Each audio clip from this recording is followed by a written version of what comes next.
janji yang disampaikan Pak Anies ketika kampanye kemarin, kemudian kita cek realisasinya.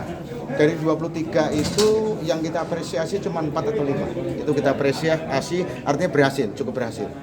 Walaupun keberhasilan masih ada titik koma dan lain sebagainya, tetapi yang 4 atau 5 ini bisa kita katakan berhasil. Tapi selebihnya itu rapat merah bagi fraksi PD Perjuangan. Artinya apa? Bahwa Pak Anies tidak fokus betul menangani persoalan pokok warga Jakarta. Itu yang menjadi persoalan itu.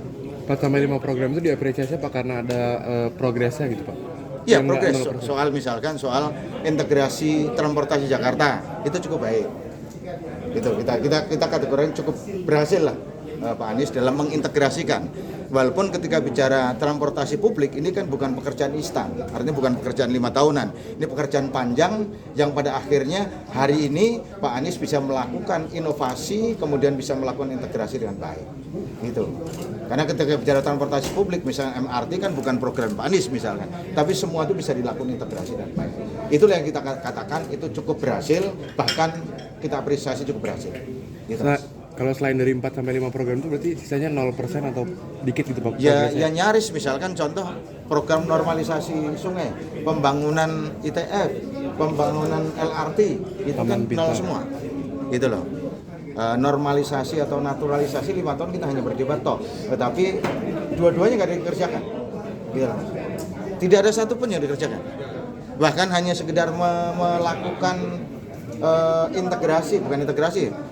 koneksi antara BKT dengan Ciliwung yang panjangnya hanya sekitar 600 meter saja 5 tahun tidak bisa dilakukan. Ini saya kira sangat ironi. Padahal kalau itu bisa dilakukan koneksi antara Kali Ciliwung dengan BKT, mungkin ini akan mengurangi cukup besar terhadap persoalan banjir di Jakarta, khususnya di sisi timur dan utara. Saya kira itu, Mas. Pak Gembong menilai kalau 0% ini kan masih banyak, itu apakah harus dilanjutkan oleh Pak PJ Gubernur Heru? Tergantung evaluasinya. Artinya tergantung evaluasi. Kita bicara asas manfaat kan. Tadi disampaikan Pak Yaya juga bahwa kalau memang manfaatnya untuk rakyat Jakarta baik, bagus, kenapa tidak dilakukan kelanjutan?